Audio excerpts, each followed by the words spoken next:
Yo buddy, I'm Shion and welcome to my channel. خب بچه ها خوش اومدیم به یه ویدیوی دیگه. امروز قراره تو باغمون یه کلبه چوبی بسازیم و از اونجایی که درختامون خوش شده بودن و قرار شد همشون رو ببرن و بفروشن، تصمیم گرفتم خب اینجا یه کلبه چوبی بسازم. و کلبه چوبی چطوره؟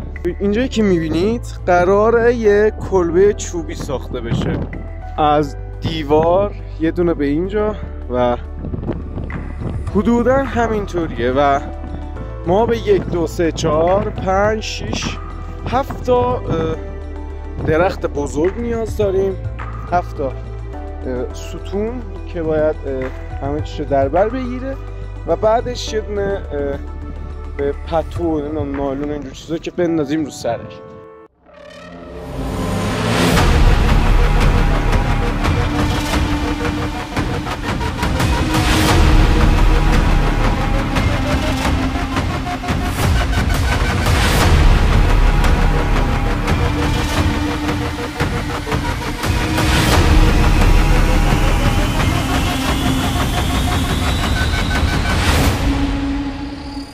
رسیدیم سر اولین مرحله، یعنی برش درخت‌ها. بچه‌ها ببین این درخت‌ها که خودشون اینا رو بریدن، ولی خب این که یه ستون خیلی بزرگ میتونه باشه، این به درد ما نمیخوره، یعنی بریدنش سخته و ما قراره که شت بچه‌ها ببینید اولین ستون آماده است، ولی خب هیچ پایه و اساس محکمی نداره، ولی ما میبریمش میذاریم اینجا بمونه و بریم واسه بقیه ماجرا.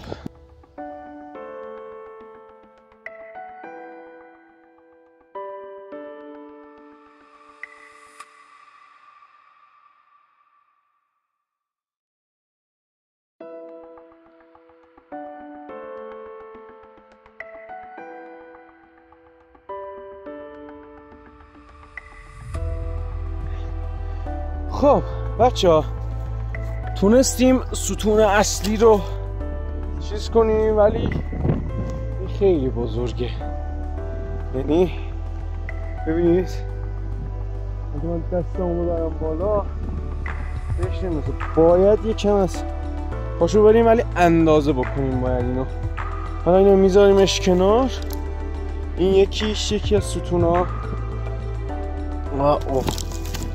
این یکی از ستون‌ها، بریم واسه ستون‌های بعدی.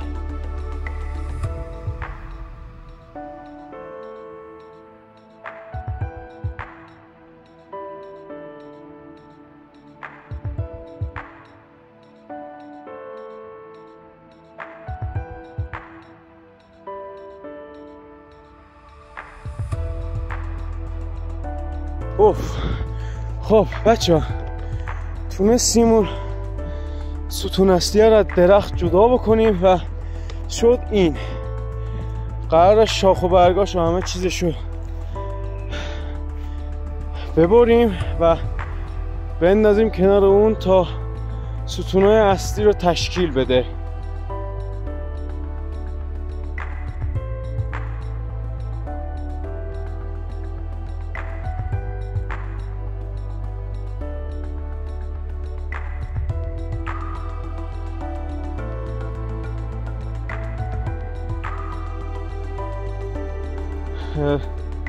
ستون بعدی هم آماده شد و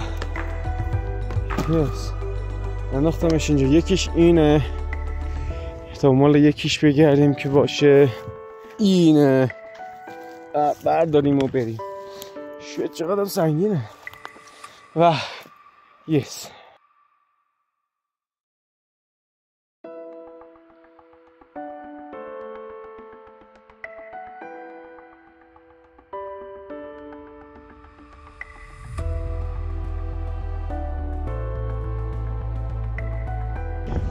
بچه این از همه‌شون سخت بود، واقعا سخت بود. لامصب دهن منو سرویس کرد. یعنی واقعا بچه خیلی سخت. یکم استراحت کنم بریم دنبال بقیه ماجرا.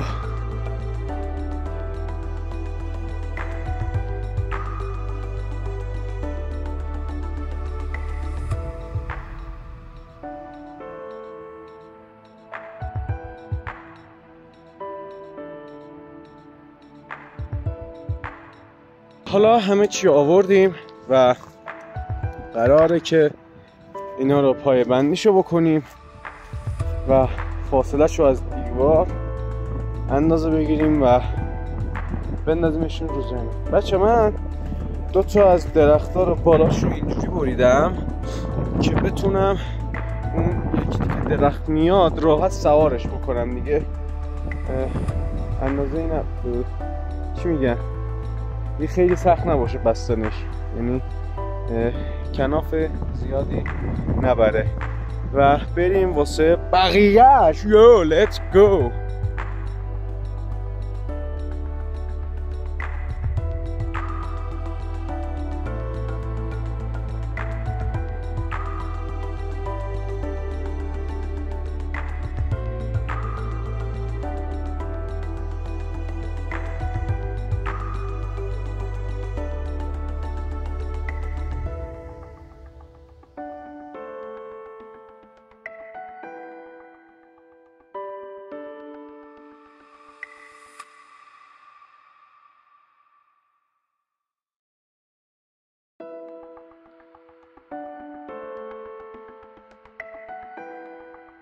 ستون اول ساختیم ولی بچه واقعا هیچ امیدی ندارم.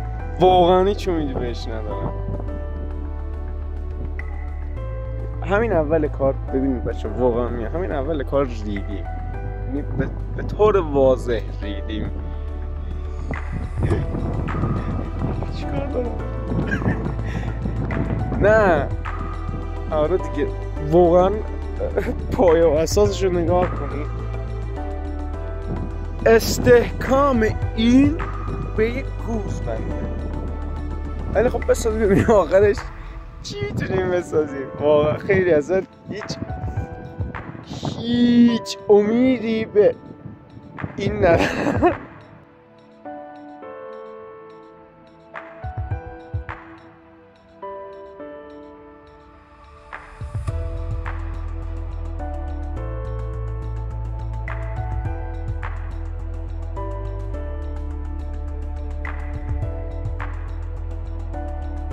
یادم بد نشده ببینید شبیه کول که فکر نکنم الان بگیم این چادر رو نمیدونم چه اینه سرخ پوستا شده. ظاهرش رو ببینید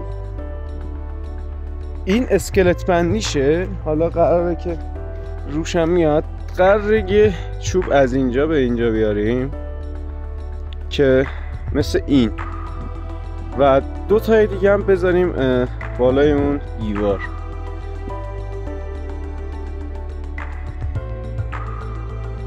دیدم خیلی طول میکشه به خاطر همین زنگ دادم یار کمکی بیاد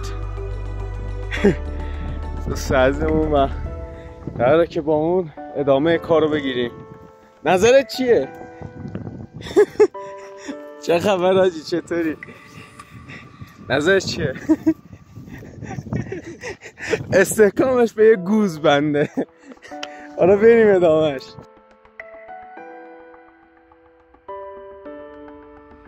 ستون اینا رو ساختیم، اینا رو به کنار. خب بریم واسه به 2 تا چوب نیاز داریم. چوب بلند فرق نداره، نازک باشه کلوف باشه، بزرگ باشه که بتونیم اینا رو توش جا بدیم. ببینیم از اینا یه چی در میاد.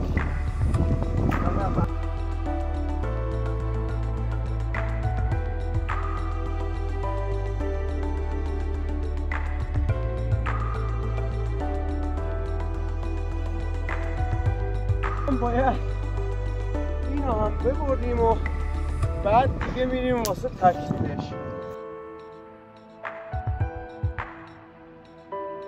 بریدیم و و بریم سر وقت اصل قضیه. اصلا این هیچ چیش اصلا تضمین شده نیست. یعنی اولش با یک گوزدو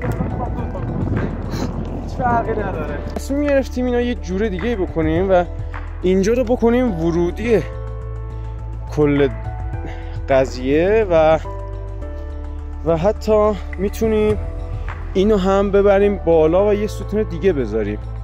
اوه این هم فکر خوبی الان اومد ذهنم.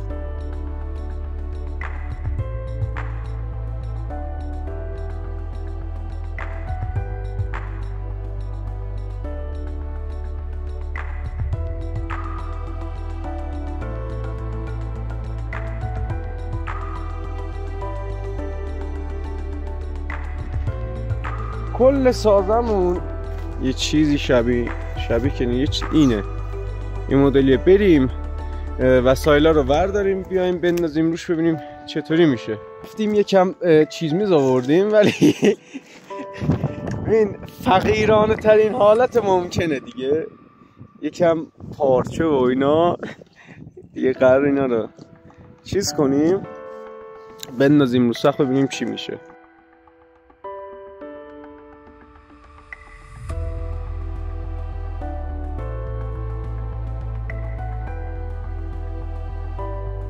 بچه تا الان تونستیم یکم این کارو بکنیم، اون طرفو نتونستیم، یعنی تقریبا بسته است. یه دونه چوب بندازیم اونجا میشه بستش و داریم میریم که چوب دیگه هم بیاریم. اینجا اینکه چوبای بلند چیز کنیم میخوایم از این شاخه ها ببریم که بندازیم اونجا، هم یکم میتونه ما با اینا ارتفاع رو بالا ببریم، همین که انداختن پتو رو اینا خیلی کار سختی نیست و کارمون رو خیلی راحت میکنه.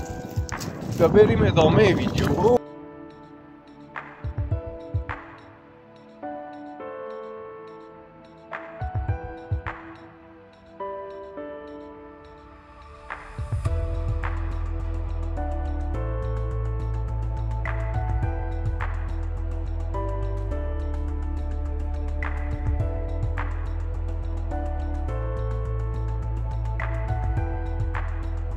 الان داخل اینجام ریلکس کردم و چیز بچه موجودی این چیزامون به پایان رسید، پتو و اینا که چیز کنیم. بعد از اینجا خیلی باد میاد، واقعا خیلی باد میاد و اذیت میکنه. الان یه فکری که الان به نظرم رسید اینه که من با درختا میتونم یکم حداقلش جلوی بادو بگیرم و یه نمونه بندازیم ببینیم چی میشه.